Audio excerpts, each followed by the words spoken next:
says the Lord. Whoever follows me will have the light of life.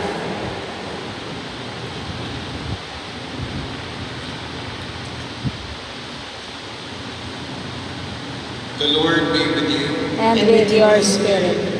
The reading from the Holy Gospel according to John. Glory to you, O Lord. As Jesus passed by, he saw a blind man from birth. He spat on the ground and made clay with the saliva and smeared the clay on his eyes and said to him, "Go wash in the pool of Siloam," which means sent. So he went and washed and came back able to see.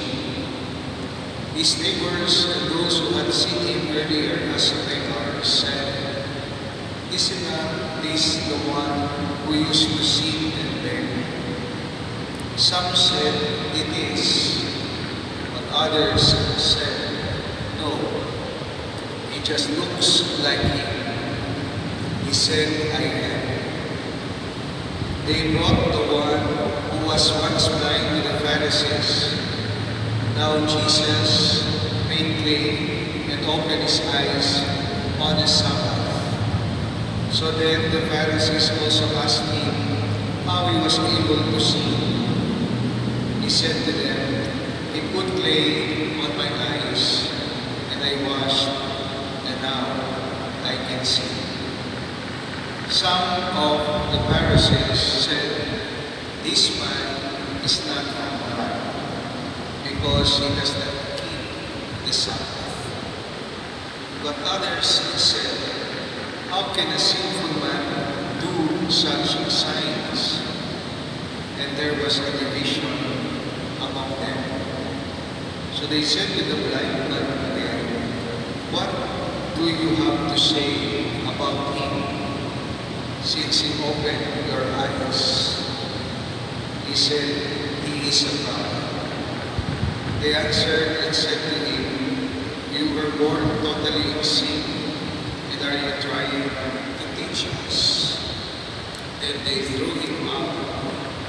When Jesus heard that they had thrown him out, he found him and said, "Do you believe in the Son of Man?" He answered and said, "Who is he, sir, that I may believe in him?" Jesus said to him, "You have seen him, and the one speaking with you is he." He said, "I do believe, Lord," and he worshiped him. My sisters and brothers, the Gospel of the Lord. Praise to you, Lord Jesus Christ. Good afternoon po sa inyo lahat. Good afternoon, Father. So we continue our Lenten journey. We are now on the fourth Sunday of Lent. And as I read the introduction, we also call this Lakari Sunday. So para pareho po ng Gaudete Sunday. Anticipate the joy of Easter as we are almost half of the preparations for the celebration of the Paschal Easter. And if you are following and trying to reflect and read all the readings since day one of Ash Wednesday, the Church prepares for that in order for us to really embed ourselves in the spirit of this Paschal mystery of God. And I hope that more or less there are some realizations that we need later on do some changes so that we continue to display and show a life pleasing to God.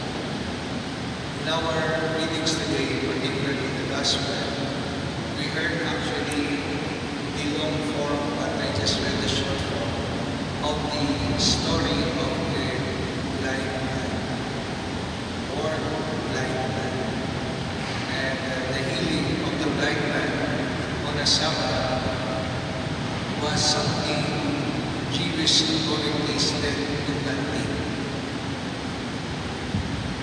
It was for them a clear violation of the Sabbath. So, pamilya naman po kayo dyan. Kapag Sabbath, araw ng Panginoon, pwede magtrabaho, pwede lumihis sa anumang tinakdang batas. We should follow strictly the implementation of the law. And so, much that they could not see the forest for the trees.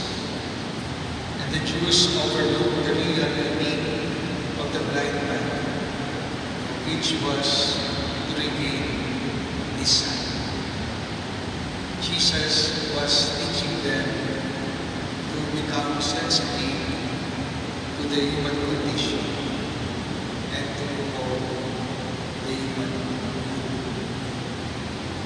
Sometimes we may be confronted with this situation ay huwag na lang po sa batas na lipunan. Simbahan, marami rin po batas. And to enforce the law or to allow exceptions, some would say the law should be flexible because those who read them cannot foresee all possible human situations. But Jesus summed it up when he said, the Sabbath or the law was made for man and not man for the Sabbath.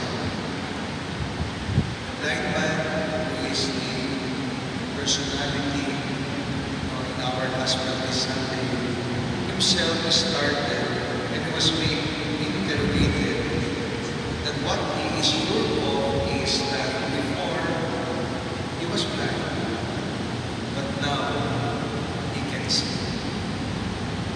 He could not care less if laws were violated in the process of his healing. He may also be thinking that perhaps he is just lucky that the Jewish authorities could not return him to his likeness, that his healing is now something that is irreversible. Dear brothers and sisters, the point of this readings, particularly the Gospel this Sunday, is that we should think how much human suffering may have been unnecessarily extended because of laws or regulations that must be enforced. And I hope you get the point of the church now by presenting to us, by proclaiming to us this story of the poor blind man, to put and to remind us that Jesus' coming must be seen not only from the perspective of liberation from the shackles of sinfulness, but also liberation from legal rigidity and narrow-mindedness. He has come to heal our blindness and to open our eyes to see what is truly essence of the kingdom of God.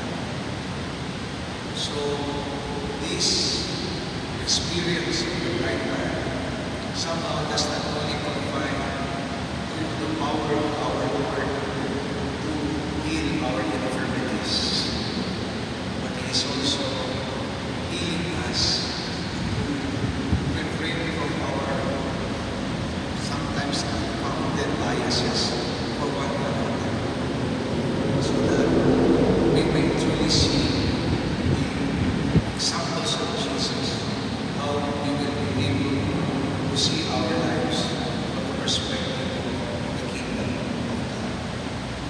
And that is to promote goodness, to promote justice, and peace, and most especially if we are blind to our brothers and sisters, how can we be part of that kingdom?